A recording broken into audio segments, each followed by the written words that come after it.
Hey, so we got the announcement of the expansion. This is going to be full of spoilers, so if you're trying to avoid them, well, you probably were already spoiled by the title and the thumbnail and this image, but you can try and avoid some more, I guess. Anyways, World of Warcraft Dragonflight, that's the name of the announcement and or the expansion.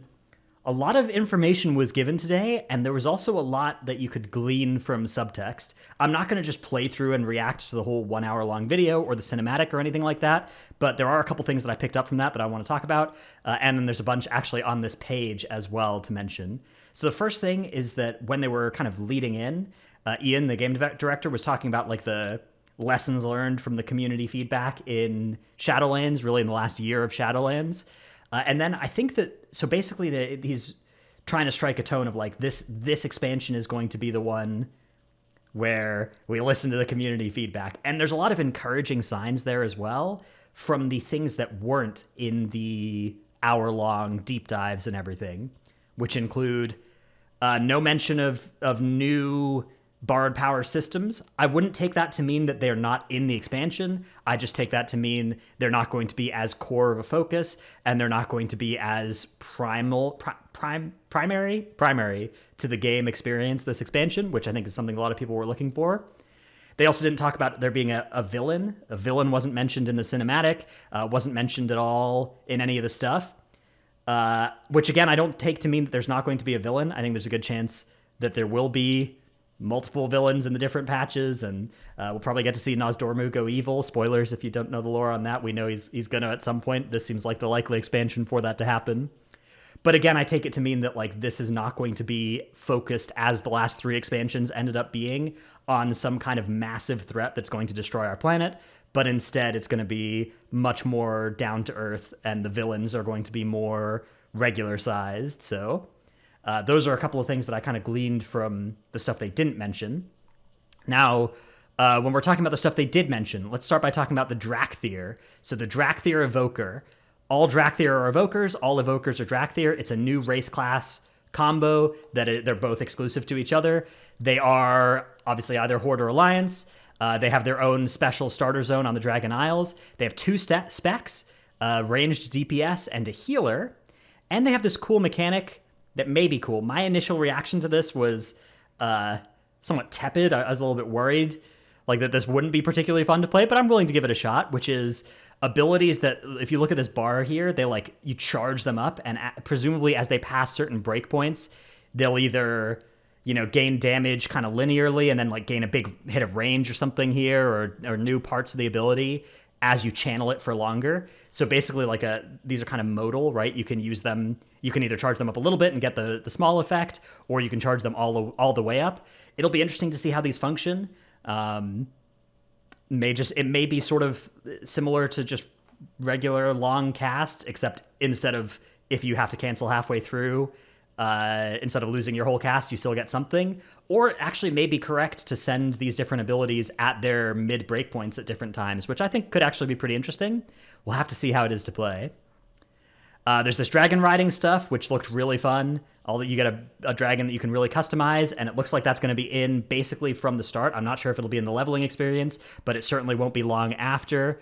As you grow in skill, you and your Drake will master new maneuvers, and you can continue to improve it at max level. So that implies you get it before max level, right?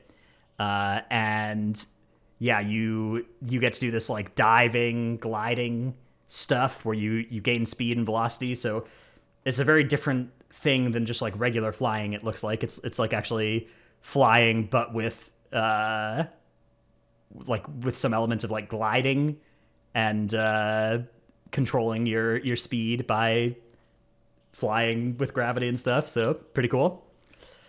Okay, the talent system. This one is one, that I struggle to navigate this UI. All right, found it. So this is an interesting one. So talents are getting reworked. The talents, as we have right now, are basically going away, and they're going to be replaced by this. And one thing that here, you can see there's loadouts that you can save, and presumably just by using a tome, you'll be able to swap between these. There's still the 3 PvP talents and the war mode button on this window. But I want to dive in a little bit to how these appear to work. So first off, there's a divider here, and you get points towards Druid and points towards whatever spec as you're leveling. It looks like these diamond ones are just unlocked, potentially even without spending a point, as you reach that row. The square ones look to me like, I mean, these are all 1 point, the square ones, it looks like, right? So probably passives and probably not number increases so much as like slight functionality tweaks or like one-off cooldown reduction type things. The circles you can see have multiple points expended in them. So these are probably more along the lines of like empowering certain abilities in ways that stack with multiple talent points, kind of like the old vanilla talents that did that. These also looks like abilities here as well on some of them, on some of the squares. Like maybe, I don't know what this one is, but is this, could you just unlock Skull Bash as any druid? Is that what's going on there, or is that just a reused asset? I'm not sure. Then these ones with the arrows, we actually saw this one moused over in the video, and this one can be either Tree of Life or Convoke the Spirits. And if you look at the other ones that are in these shapes, they all line up pretty well with existing talent rows, right? Flourish, Cenarian Ward, Wild Charge, Mighty Bash, Ursul's Vortex. Most of those are currently talent options. So my suspicion is that these are going to kind of fill the role that the current talent system does of having these sort of interchangeable effects that do similar things to each other in a lot of cases, and you'll only be able to pick one, but then it's at the same spot in the tree. So depending on how this system works, I could see it being pretty interesting. It does look like there's sort of some interesting choices about how you might go down this tree. It is pretty likely that there's going to be a best build for most cases. For many of these trees, there will probably just be a generic best one that you can use in most cases. And then for a couple of specs, there might be like major enough differences that are close enough that you'll use in different situations. But my suspicion is it should be pretty fun to mess around with. And if you have an idea of a way to use this tree in an interesting way, it might be good. I mean, that's the kind of thing that how the tree is designed is much less important than just what the abilities they put in here are, and if they make them so that there are more interesting and powerful abilities, then you have points to spend. And if they do that, then there should be some pretty interesting choices, but we'll see if that actually ends up being true. Either way, I suspect this should be a pretty exciting thing to look at the very least, even if it does end up being mostly cookie cutter. And I do think that good players will have opportunities to do something cool with this from time to time. Okay, what else we got here? Professions of Crafting, not going to talk too much about that, but there's some cool new stuff there. New HUD interface, also not going to worry too much about this because I assume that as long as they don't brick my add-ons, I don't care too much, and this should mostly be for the more newer, more casual players, people that don't like using add-ons, but I basically can customize my whole UI with add-ons anyways, so not a big deal. Although it does kind of seem like they're maybe trying to make it look a little bit more controller or console friendly as well. If you look at this, like this is starting to look like something that maybe this goes on the PS5 at some point, something like that. Okay, new level cap. We can go to level 70. That's boring. The TBC Classic people have been level 70 for years already. We're way behind the time. New dungeons: Nelthera's Stronghold of the Black Dragonflight, Chambers of Uldaman, and the Life Pools of the Red Dragonflight, and more. So they've named 3 different places, potentially multiple Uldaman dungeons, although potentially just one.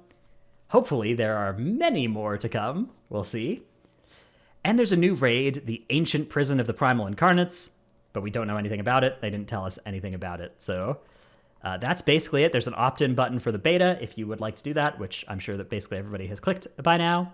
We also, in the big media gallery, there's tier sets for next expansion already that we've got some concept art for.